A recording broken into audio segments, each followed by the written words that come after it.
은혜 나누실 하나님의 말씀은 예레미야 29장 11절, 12절, 13절 세 구절만 봉독합니다. 11절로 21절이 페리코프라고 말하는 한 단락인데 시간 관계상 11절과 13절까지만 읽겠습니다. 여호와의 말씀이니라. 너희를 향한 나의 생각을 내가 하나니 평안이요 재앙이 아니니라. 너희에게 미래와 희망을 주는 것이니라. 너희가 내게 부르짖으며 내게 와서 기도하면 내가 너희들의 기도를 들을 것이요 너희가 온 마음으로 나를 구하면 나를 찾을 것이요 나를 만나리라. 아멘. 이 시간에는 유다 공동체에 보낸 예레미야의 편지라는 제목으로 은혜 나누겠습니다. 유다 공동체에 예레미야가 편지를 보냈다는 내용입니다. 본문은 예레미야가 바벨론의 포로로 있는 남유다 공동체들에게 보낸 편지의 내용입니다. 그렇다면 그가 왜 편지를 보내게 되었느냐? 27장과 28장에 보면 시드기야 제4년에 유다는 바벨론 제국의 동부에서 발생한 반란을 계기로 주변 나라들과 반바벨론 동맹을 맺고 바벨론의 속박으로부터 벗어나고자 했습니다. 당시 바벨론에는 반바벨론의 동맹국들이 바벨론과 맞서 싸우면 승리하게 될 것이라고 주장하는 거짓 예언자들이 등장하여 동맹국들의 왕과 백성들로 하여금 바벨론에 항거하도록 선동을 했습니다. 특히 유다의 경우 하나냐와 같은 거짓 선지자들이 일어나 유다가 2년 내에 바벨론의 속박에서 벗어나게 될 것이라고 거짓 주장을 했습니다. 이들이 바로 아합과 시드기야, 스마야 등이 바로 그런 자들인데 그들은 유다 본토의 거짓 선지자들과 마찬가지로 유다인들이 끌려가도 조속한 시일 내에 회복될 것이라고 거짓 주장을 했습니다. 이러한 그들의 거짓 예언으로 말미암아 바벨론의 포로로 끌려간 그러한 유다인들은 마음이 들떠서 그곳에 정착하지 못하고 신앙의 뿌리도 내리지 못하고 삶의 뿌리도 내리지 못한 채 마음이 들뜬 상태로 대충 살았던 것입니다. 그러나 이는 결코 사람의 뜻이지 하나님의 뜻이 아니었습니다. 하나님의 뜻은 그들이 70년 동안 포로 생활을 하면서 거기에서 연단을 받아 거룩하게 거듭나야만 하는 것이 바로 하나님의 뜻이었습니다. 언제나 거짓 선지자들의 뜻과 하나님의 뜻과는 맞지를 않아요. 우리는 거짓 선지자의 뜻에 따라 움직여 살아서는 안 되고 하나님의 뜻에 맞춰서 살아가는 존재가 되어야 합니다. 그렇게 남유다 백성들은 거짓 선지자들에 현혹되어 그곳에서 정착하여 안정적인 삶을 살지 못하고 번성해야 할 사명도 잊었던 것입니다. 그래서 예레미야는 성령의 영감받아 본서신을 바벨론 포로 공동체에 보내어 하나님께서 포로 기간으로 정하신 70년 동안 그곳에서 안정적으로 살 것과 거짓 선지자들의 말을 경계할 것을 권고하고 백성들을 거짓 예언으로 미혹하는 자들에게 하나님의 준엄한 심판이 있을 것이라고 예고하여 백성들로 하여금 거짓 선지자들의 말에 미혹되지 않도록 경계한 내용이 바로 본문의 편지의 내용이에요. 우리 하나님은 남유다 백성들을 바벨론에 보내시면서 민족적으로도 징계하셨고 개인적으로도 징계하셨어요. 미워서요? 미워서 그런 게 아니에요. 그 내용을 오늘 살펴보기를 원하는데 당시의 편지를 세페르라는 단어를 써서 이는 원래 기록하다 라는 말에서 유래된 말로 당시 편지는 흔히 파피루스를 적당한 크기로 잘라 그 위에 글을 기록하여 운반하기 쉬운 형태로 만들어져 붙였습니다. 1장에서 3장에 보면 당시 예레미야는 BC 597년 이후 어느 시점에 편지를 써서 그것을 예루살렘 왕실에서 바벨론 왕도로 가는 사신들 편으로 붙였다는 것을 우리로 하여금 알게 합니다.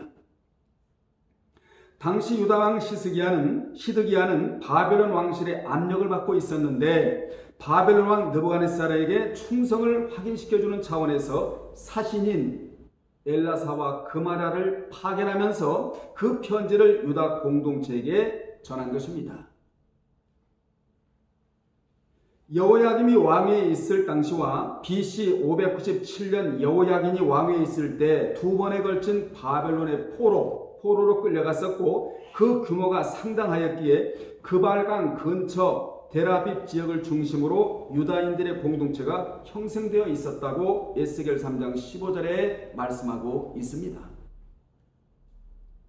바벨론 당국은 제국 건설 위해 여러 민족을 제압하는 과정에서 반기를 든 성읍이나 국가들을 황폐화시켰고 각지에서 붙잡아온 포로들을 그대로 방치하지 않고 지정된 곳에 거주하게 하며 나름대로의 생활을 영위하도록 하는 정책을 시행했습니다. 여호야긴 왕을 포함하여 정치권 고위층에 속하는 이들은 대부분 감옥에 갇혀 자유를 빼앗겼지만 그 외 대다수의 포로민들은 도시 재건 지역으로 편입되어 집을 짓고 그리고 땅을 일구고 사업을 하는 등 자유로운 생활을 영위하였으며 사회적 법적 지위도 바벨론 제국 본토인들과 거의 다름이 없었습니다. 예레미야의 편지는 바로 이러한 포로 공동체에 살고 있던 유다인들, 즉 장로들, 그리고 제사장들, 그리고 선지자들, 그리고 모든 백성을 대상으로 하여 그들에게 성령의 영감을 받아 편지를 보내고 있다 그 말이에요.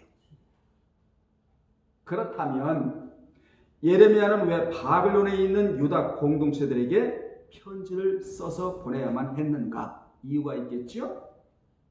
그것은 바로 그들에게 그곳에서의 다른 삶의 지침을 제공해 주기 위함이었습니다. 당시 포로로 끌려간 유다의 공동체들은 두 가지 삶의 양태를 보였는데 첫 번째로는 낙심하며 자포자기한 삶을 살았어요. 그들은 고국을 떠나 예루살렘에서 바벨론까지의 그 거리가 직선거리로 약 1000km 가까이 돼요. 돌아서는 1500km가 되고요. 1000km가 된단 말이에요. 세상에 돌아오는데도 약 4개월경이 걸리고 거기로 가는데도 약 4개월경이 걸리니 얼마나 먼 거리입니까? 이렇게 2억 마리 타국 땅에 포로로 잡혀온 이후 그들의 심정은 말이 아니었습니다. 그렇지 않았겠어요? 전혀 소망이라고는 찾아보기가 어려웠습니다. 그들이 평화의 상징인 예루살렘을 떠나 매우 덥고 위험한 길을 지나 혼잡을 상징하는 바벨론에 갔으니 그들은 그곳에서 어떻게 살아야 할지 막막하였고 더욱이 그들은 이방 땅에서 정체성조차 지키기가 어려운 상황에 처해 있었습니다. 이렇게 낙심하며 자포자기하면서 하루하루를 힘겹게 지내고 있는 그런 상태에서 예레미야가 편지를 보내는 거예요. 두 번째, 포로로 잡혀간 사람들 중 일부는 조속한 시일 내에 하나님께서 자신들의 포로 생활을 종결시키시고 고국으로 돌아가게 하여 주실 것이라는 거짓 선지자들의 말에 현혹되어 다른 나라에서 온 사람들과 더불어 폭동을 일으키는 경거망동한 입장을 취하기도 하였습니다. 그들은 거기서 폭동을 일으킬 자들이 아닌 자숙하고 그리고 성찰하며 그리고 과거를 되돌아보고 예루살렘에 있을 때 하나님 앞에 무엇을 잘못했는지를 깊이 깨달아야만 했다 그 말입니다. 그런데 재벌은 개 못 준다는 속언처럼 그곳에 가서도 정신을 못 차리고 있다 이 말이에요. 여기서 우리는 깊이 깨달을 바가 있습니다. 그것은 바로 성경의 모든 말씀은 불확실한 시대를 살아가는 인생들을 위한 확고한 지침으로 주신 하나님의 선물이라는 것입니다. 참으로 이 세상의 모든 것은 불확실하고 변할 것들이며 신뢰할 만한 것도 없습니다. 이 세상은 허망한 세상이요 끊임없이 요동치는 세상입니다. 변화무쌍한 세상입니다. 하루하루가 변해가는 이런 세상에 우리가 살고 있지 않아요? 하지만 하나님의 말씀을 따라 살면 그 삶이 굳건히 세워지게 된다라는 교훈을 먼저 받아야 합니다. 아울러 그런 자는 인생길에 무수히 놓인 장애물과 깊고 험한 골짜기를 지난다 해도 결코 신앙의 길에서 실족하지 않습니다. 우리가 사는 세상이 바로 어디냐? 바벨론이에요. 화려한 유혹의 도시, 소망이 없는 도시, 답답한 도시, 낙심할 수밖에 없는 도시, 이게 바벨론이거든요. 이 바벨론에는 무수한 장애물이 있습니다. 없는 거 아니에요. 있어요. 깊고 깊은 골짜기로 지날 때가 있습니다. 그러나 오늘 예레미야의 편지를 이해하는 자는, 깊이 깨닫는 자는 하나님의 평안이 재앙을 덮을 것이고 불확실한 미래가 변하여 희망이 생겨날 것이며 기도가 살아나 주님을 만나게 된다는 교훈이에요. 여러분 말씀 믿어집니까? 이 편지의 내용을 그대로 흡수하는 자는, 그대로 심령에 주입하는 자는, 그대로 믿어지는 자는 평안이 재앙을 덮는다는 것입니다. 여러분 재앙을 덮을 수 있는 건 평안밖에 없잖아요. 그리고 불확실한 미래가 변하여 희망이 생겨날 것이고 무엇이? 기도가 살아나 주님을 만나게 된다는 거예요. 이게 편지의 핵심이에요. 그렇다면 본문의 편지의 내용을 구체적으로 살펴보면 다음과 같습니다. 첫째, 현실의 삶도 최선을 다해야 한다는 교훈을 5절로 6절에서 받아야 합니다. 현실을 도피하는 삶이 아니라 하나님이 우리에게 현실을 주셨는데 이 현실의 삶도 최선을 다해야 한다. 아멘. 믿는 자는 천국 본향을 사모하며 살아가되 현실의 삶도 최선을 다해야 합니다. 5절로 6절에 보면 하나님께서는 바벨론에서 포로 생활하는 유다 공덕자를 향하여 너희는 집을 짓고, 이거 보세요, 거기에 살며 또 그곳에서 텃밭을 만들고 그 열매를 먹으라. 그리고 아내를 맞이하여 자녀를 낳으며 너희 아들이 아내를 맞이하여 너희 딸이 남편을 맞아 그들로 자녀를 낳게 하여 너희가 거기에서 번성하고 줄어들지 아니하게 하라고 명령하셨어요. 무슨 명령이죠? 바벨론에 가서 산다 할지라도 최선을 다하라. 현실의 삶을 내다버리지 말고 염세주의가 되지 말고 외면하지 말고 나에게 닥친 현실을 그대로 받아들이면서, 여러분 다윗이 훌륭한 면이 뭐지요? 현실에 닥친 문제를 그대로 받아들였다는 데 있다 이 말이에요. 아멘. 최선을 다하라는 것입니다. 이것은 한마디로 말하면 비록 바벨론에 산다 할지라도 최선을 다하는 시간분초가 되라. 그곳에서 적응하지 못해 마치 물에 떠서 사는 부초처럼 살지 말고 거기에서도 최선을 다하라. 그런데 그들은 헛된 환상에 사로잡혀 현실을 부정하는 삶을 살았다는 것입니다. 오늘날 목회자의 입에서 공공연히 비상목회라는 말을 자주 합니다. 그저께도 들었거든요. 저는 모임에 가서 비상목회, 별 희한한 말이 오늘날에 떠돌아다니는데, 여러분 비상목회가 무엇이죠? 그야말로 비상 걸린 목회라는 말이에요. 믿는 자들이 교회를 많이 떠나고 있다는 것입니다. 왜 그렇습니까? 현실을 이기고자 하는 인내와 축복을 기다리고자 하는 기다림이 없기 때문에 그래요. 그러면 패배의식에 사로잡혀 결국 현실을 부정하는 주의로 전락하고 마는 것입니다. 그런데 성경은 먼저 어렌지, 먼저 준비를 하라. 아멘. 그리고 웨이팅, 준비하는 자는 뭐가 있다? 기다림이 있다. 인내가 있다. 그리고 그 기다림 뒤에는 반드시 리커버리, 회복이 있기 마련이고, 요 단계를 지나면 브레싱, 축복이 있다고 순서를 말씀해 줘요. 그런데도 유다인들은 준비도 없고 인내도 없으며 하나님의 말씀을 듣기보다는 거짓 선지자들의 말을 듣고 자신들이 살 짓도 지으려고 하지 않았고 텃밭도 일구려고 하지 않았으며 결혼하거나 자녀를 낳지 않으려고 했다 그 말이에요. 그들은 예루살렘에서 하는 짓을 그곳에서 내려놓지 못하고 즉 변화되지도 않았으면서 오직 내일이라도 고토로 돌아간다는 생각에 사로잡혀 현실의 삶에는 손을 놓고 있었다는 것입니다. 여러분, 고토로 예루살렘으로 돌아간다는 생각은 굉장히 좋은 생각이에요. 돌아가야 하기 때문에. 이 생각은 너무나 좋았지만 변화되지 않은 생각으로 돌아간다는 것은 이건 잘못된 생각이었다 그 말입니다. 오늘날도 변화되지 않은 채로 천국에 간다는 막연한 생각은 이건 잘못된 생각이에요.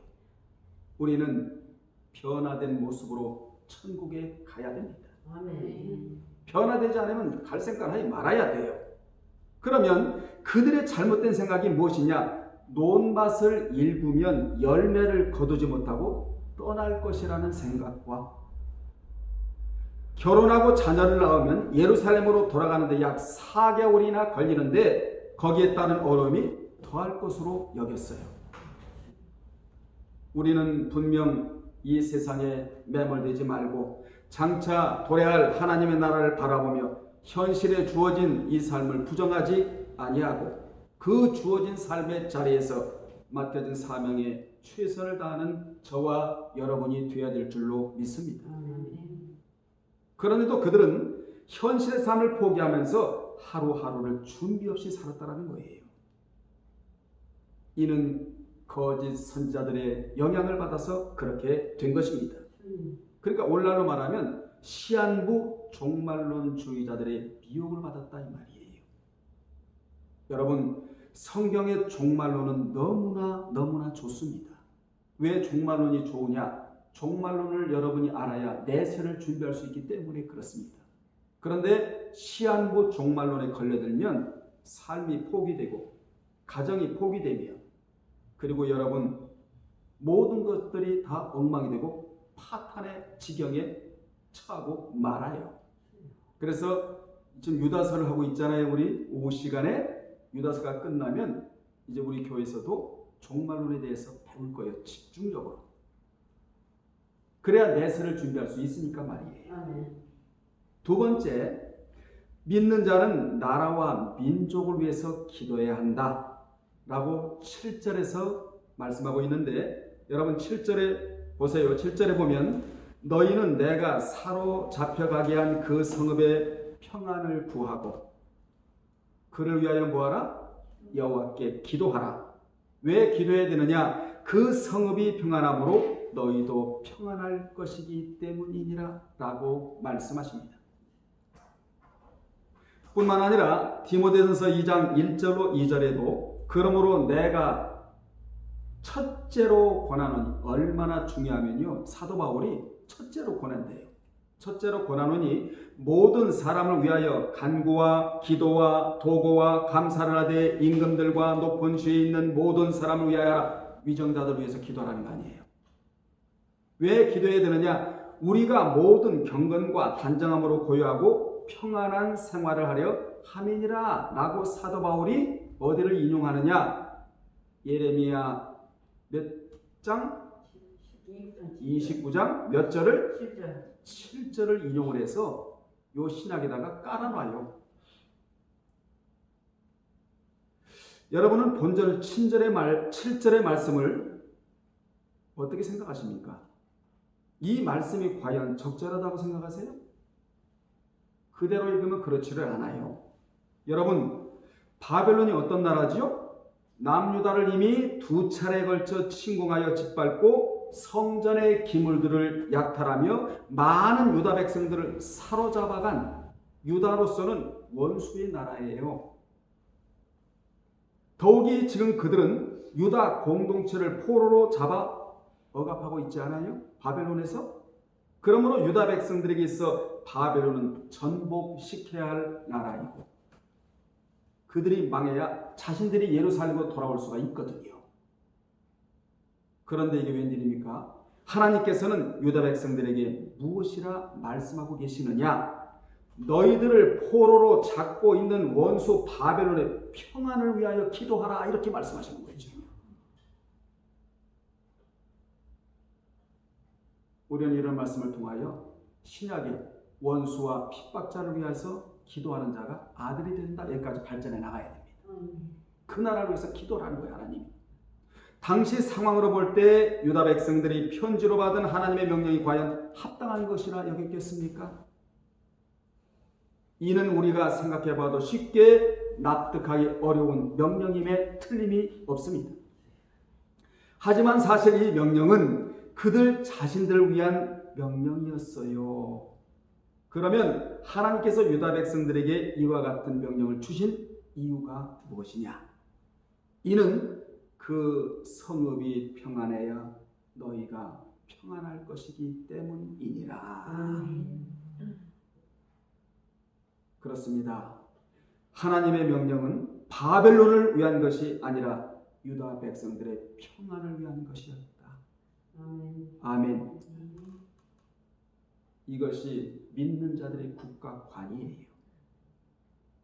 유다 백성들이 바벨론에서 포로 생활하는 기간은 70년이었잖아요. 얼마나 여러분 그 기간이 깁니까? 그런데 바벨론이라는 나라가 평안해야 유다 백성들이 평안하게 살 수 있기 때문에 바벨론이라는 나라를 위해서 뭐하라? 기도하라, 이렇게 말씀하셨다, 그 말이에요. 이것은 절대 하나님에 의해서 설정될 수밖에 없는 그러한 기간이었다, 이 말. 70년의 기간이. 그 기간은 역사의 주이신 하나님이 정하신 기간이었어요. 그런데 바벨론이 그 기간 동안 거듭되는 내후 외환에 시달린다면 여러분은 어떻게 되겠습니까? 그러면 바벨론에서 포로 생활하는 유다 백성들이 평안한 삶을 살 수 있겠습니까? 바벨론이 평안하지 않으면 그 가운데 사는 유다 백성들 역시 어떤 식으로든 피해를 입을 수밖에 없는 거예요. 그래서 하나님께서는 유다 백성들을 생각해서 바벨론의 평안을 위해서 기도하라. 이는 오늘 우리가 발을 딛고 살아가고 있는 이 나라 대한민국 나라와 그리고 민족과 위정자들을 위해서 기도하라. 라는 음성을 우리가 들어야 됩니다. 아멘. 그래야 누가 평안하다고요? 우리가 평안하다, 이 말이에요. 우리가. 여러분, 나라가 평안해야 우리가 평안해요. 우선 국가는 그 안에서 살아가는 사람들을 위한 울타리입니다. 따라서 국가가 평안해야 그 안에 살아가는 백성들이 평안한 것입니다. 여러분, 국가가 내란의 소용돌이에 휘말리거나 외세의 침묵으로 인하여 전쟁이라도 발발하면 그 안에서 살아가는 국민들은 평안을 구할 수가 없습니다. 그러므로 믿는 자는 한 국가의 국민의 일원으로서 자기가 살아가는 나라, 민족을 위하여 기도해야 한다. 아멘. 또한 교회를 위해서도 기도해야 한다. 교회는 여러분의 가정을 지켜주는 울타리와 같습니다. 그래서 교회는 가정을 지켜주는 울타리, 이 나라, 이 민족도 여러분을 지켜주는 울타리가 되는 거예요. 그래서 우리는 이 두 장소를 위하여 기도해야 한다. 아멘. 교회가 시끄러우면요, 울타리 역할을 감당할 수가 없지 않겠어요? 울타리가 고장이 나면 이리가 들어와서 평안을 해칠 수밖에 없잖아요. 그래서 나라와 교회는 꼭 여러분이 기도해야 할 그러한 거룩한 장소이다. 물론 나라는 거룩하다 볼 수 없지만 교회는 거룩한 장소잖아요. 세 번째로 거짓 선지자나 점쟁이에게 미혹되지 말라예요. 8절에, 자, 8절을 우리가 눈여겨보세요. 8절에 보면 만군의 여호와 이스라엘 하나님께서 이와 같이 말하노라. 너희 중에 있는 선지자들에게와 점쟁이에게 미혹되지 말며 너희가 꾼 꿈도 고지 듣지 말고 믿지도 말라고 명령하셨습니다. 그 이유를 9절에서 밝히기를, 9절에 보세요. 내가 그들을 보내지 아니하였어도 그들이 내 이름으로 거짓을 예언함이라. 여호와의 틀림없는 말씀이니라. 이것이 편지의 내용이에요. 여기서 거짓 예언이란 바벨론의 유다 포로들이 조속한 시일 내에 포로 생활을 청산하고 본국으로 귀환하게 된다는 것을 말합니다. 조속히 간다라는 거예요. 하나님은 70년 만에 돌아간다. 서로 상충되고 있잖아요.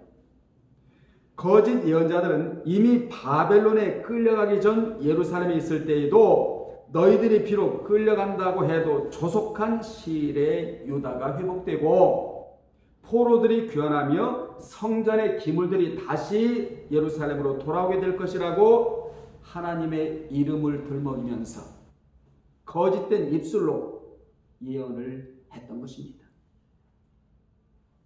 하나님의 이름은 거룩한 입술로 우리가 하나님의 이름을 불러야 되는 거예요. 아멘. 더러운 입술로 하나님의 이름을 들먹여서는 안 됩니다. 이같이 거짓 선지자들은 바벨론의 유다 포로들 사이에서도 역시나 하나님의 이름으로 너희들이 곧 포로에서 풀려나 본국으로 돌아가게 될 것이라고 거짓 예언을 했던 것입니다.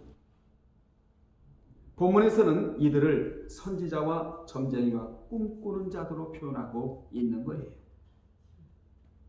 여기서 언급하고 있는 세 부류는 하나님의 계시를 받았다고 주장하는 자들로 그들은 먼저 자신들은 이상을 통하여 하나님의 계시를 받았다고 주장하고 이런 사람들은 조심해야 합니다.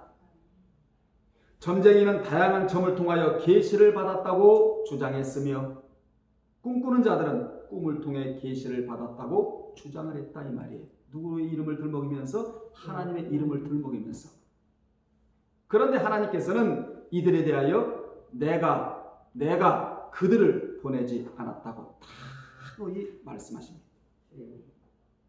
하나님은 바벨론의 유다 포로들을 향하여 조속한 시일에 본국으로 귀환하게 될 것이라고 예언하는 자들은 하나님의 이름만을 들먹일 뿐 아무 근거도 없는 거짓된 말을 내뱉는 자들이라고 말씀하십니다. 따라서 그들은 하나님으로부터 계시를 받지 아니하고도 계시를 받은 것처럼 가장한 자들로 그들은 하나님의 뜻과 거리가 먼 것으로 유다 백성들에게 해만 끼칠 뿐이었습니다. 하나님께서는 이 같은 자들의 거짓 예언에 속지 말 것을 명령하셨는데 이같이 포로 시대에도 거짓 예언자들이 판을 치고 있었듯이 오늘날에도 거짓 선지자, 거짓 교사들이 판을 치고 있다는 것을 우리는 경각심을 갖고 바라봐야 됩니다. 그들의 유혹은 끊일 날이 없습니다. 그들은 하나님의 쓰시는 자들이 아닌 자기가 자기를 쓰는 자들이다. 아멘. 여러분이 그들에게 미혹되지 말아야 하는 이유는 그들에게 미혹되면 삶과 가정이 파탄이 되기 때문에 그렇다 이 말이에요. 그러므로 우리는 나의 삶과 신앙이 성경 말씀에 세워져 있는지를 늘 점검하면서 나의 신앙이 진리의 말씀에 뿌리를 내리고 있는지를 살피시기를 바랍니다. 아멘. 네 번째, 믿는 자의 미래는 재앙이 아니라 뭐라는 것이죠? 평안이니라. 그리고 희망이다 라고 11절에서 말씀하시는데 하나님께서는 유다 공동체들에게 11절에 너희를 향한 나의 생각을 내가 아나니 뭐요? 평안이요. 재앙이 아니니라. 너희에게 미래와 희망을 주는 것이니라 라고 말씀하셨습니다. 이 말씀은 하나님께서 백성들에 대하여 갖고 계신 구체적인 계획 또는 작정이 무엇인지를 단적으로 보여주는 말씀인데 하나님이 그들을 징계하신 목적이 무엇이냐? 묘사가 아니라는 거예요. 당시 그들의 상태는 평안과 희망적인 미래를 맞이할 수 없는 상태에 있었다 이 말이에요. 그것은 그들이 타락하여 죄로 부패한 상태에 있었기 때문입니다. 여러분, 타락과 죄의 결과는 평안과 희망이었기에 하나님은 그들로 하여금 그것들을 바벨론에 가서 제거하게 함으로써 궁극적으로 평안과 희망과 복된 미래를 맞이할 수 있도록 하신 것입니다. 안으로 보면 하나님의 섭리고 바깥으로 보면요 포로고 이랬다 이 말이에요. 그런데 그들은 그것을 모르고 자포자기 낙심에 빠져 있는 상태에 있었다. 여기에 뭐가 들어가야 되느냐? 말씀이 들어가야 됩니다.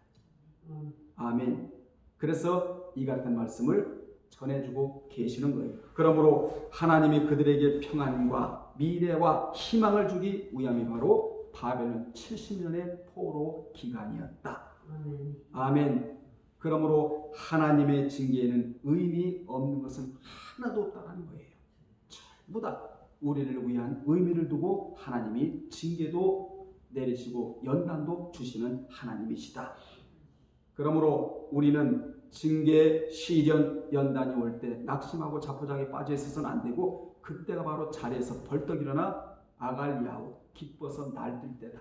아멘. 이걸 알아야 돼요, 여러분. 누구를 위한 것입니까? 나를 위한 것입니까? 그래서 이런 말씀이 신약에도 야고보 1장 12절과 베드로전서 1장 6절로 7절에 나오는데, 너무 귀해서 제가 읽어드린다면 먼저 야고보 1장 12절에 보면 우리 성경에는 시험이라고 나왔는데 원래는 시련으로 읽어야 할 성경이에요. 시련을 참는 자는 복이 있나니 이는 시련을 견뎌낸 자가 주께서 자기를 사랑하는 자들에게 약속하신 생명의 멸류관을 얻을 것이기 때문이니라 라고 말씀하고 있고, 베드로전서 1장 6절로 7절은 그러므로 너희가 이제 여러 가지 시련으로 말미암아 잠깐 근심하게 되지 않을 수 없으나 오히려 크게 기뻐하도다. 아멘. 너희 믿음의 확실함은 불로 연단하여도 없어질 금보다 더 귀하여 예수 그리스도께서 나타나실 때 상급을 주시려고 나타나실 때에 영광과 존귀를 얻게 할 것이기 때문이니라. 뭐가? 시련이. 나를 위한 시련이.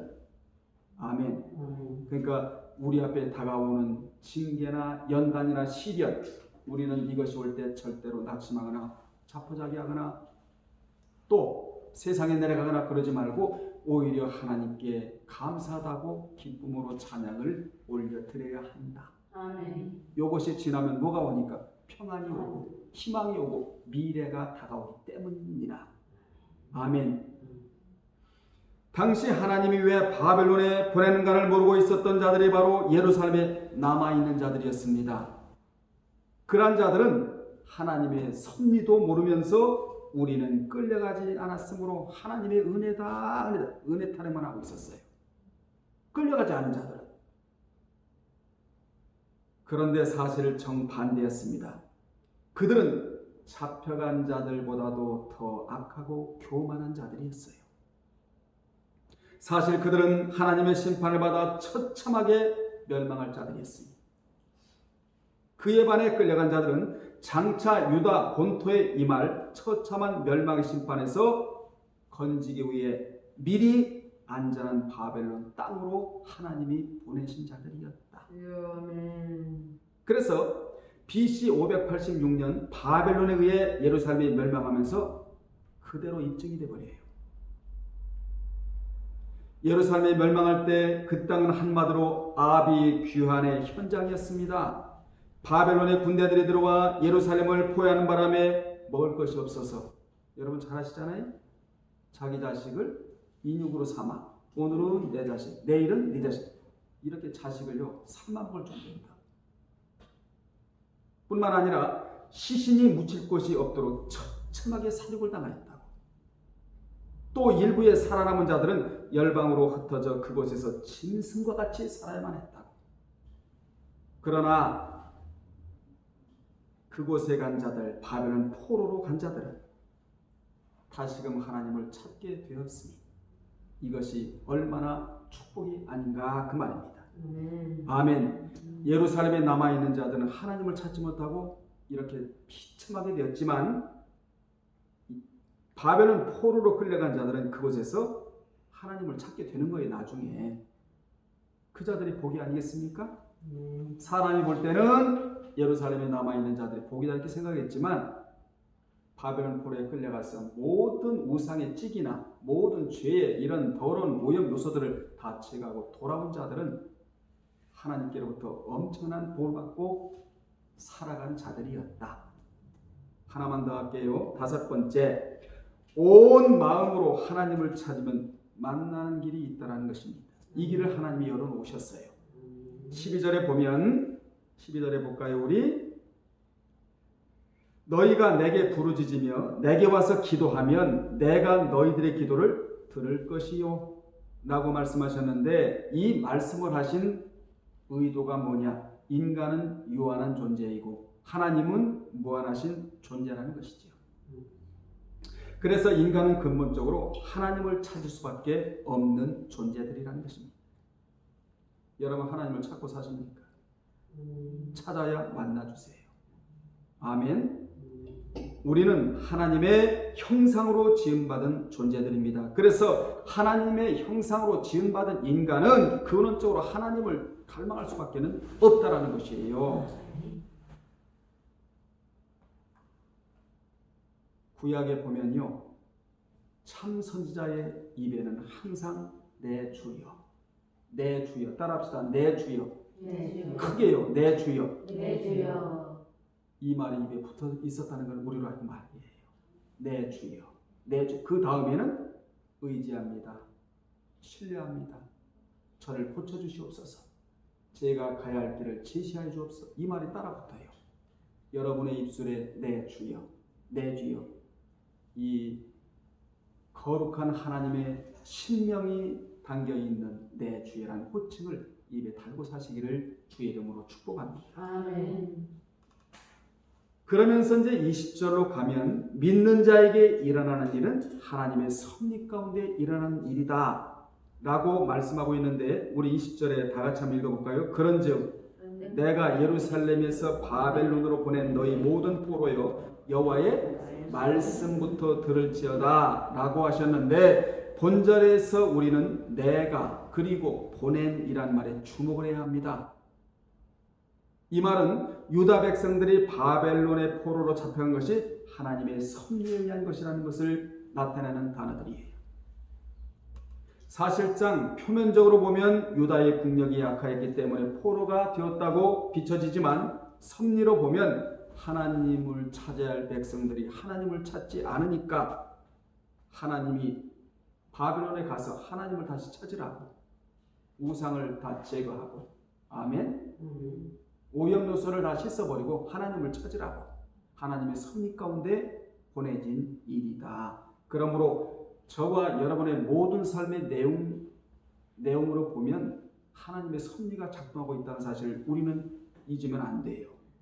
아멘. 그래야 어떤 사람이 되느냐? 변화의 사람이 되는 것입니다. 변화의 사람이 될 때 비로소 평안과 미래와 희망이 있게 된다는 사실을 우리는 편지를 통해서 깨달아야 한다. 결론 내립니다.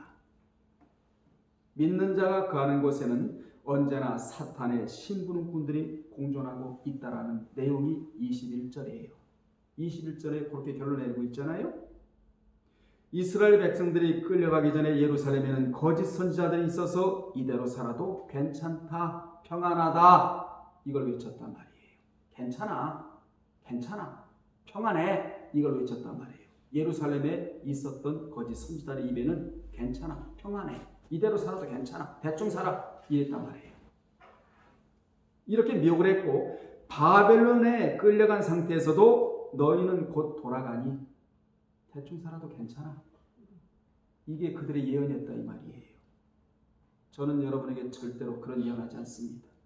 우리는 대충 살아서는 안 됩니다. 최선을 다해서 살아야 합니다. 아멘. 아멘. 평안할 때는 하나님 앞에 감사하고, 위기가 닥쳐올 때는 하나님 앞에 기도하고, 늘 깨어서 근신하며 영적으로 늘 한 걸음 한 걸음 하나님 앞으로 가까이 가는 삶을 우리가 살아야 된다 이 말이에요. 더 못 살아서 우리가 한이잖아요. 이같이 믿는 자가 있는 곳에는 언제나 사탄의 신분군들이 왕성하게 활동을 합니다.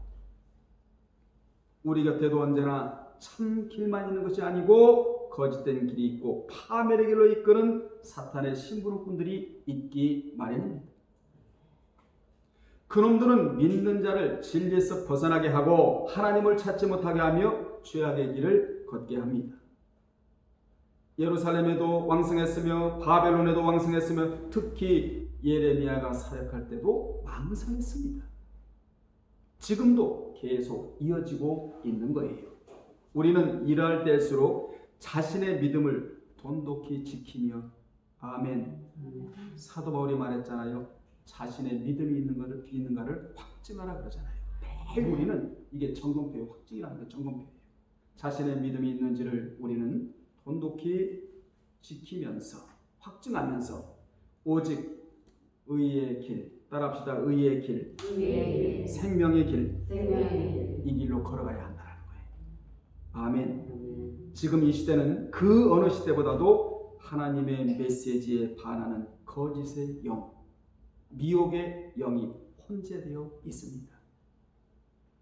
우리는 이러한 시대에 나의 영혼을 지키고 여러분의 가정을 또 여러분의 삶을 지켜주는 진리의 말씀을 더 가까이 하면서 그 진리의 터 위에 신앙도 세우시고 가정도 세우시는 여러분이 되시기를 주님의 이름으로 축원합니다. 아멘. 기도하겠습니다. 거룩하신 아버지 하나님, 은혜를 감사드립니다. 세상에는 거짓 영과 거짓 메시지가 난무하고 있습니다. 이때일수록 우리의 삶을 되돌아보면서 삶을 대충대충 살아가는 자들이 아니라 최선을 다하여 살아가는 우리가 되기를 원하나이다. 진리의 말씀 위에 신앙을 세우고 가정을 세워 나가기를 원하오며 예수님의 이름으로 간절히 기도합나이다. 아멘.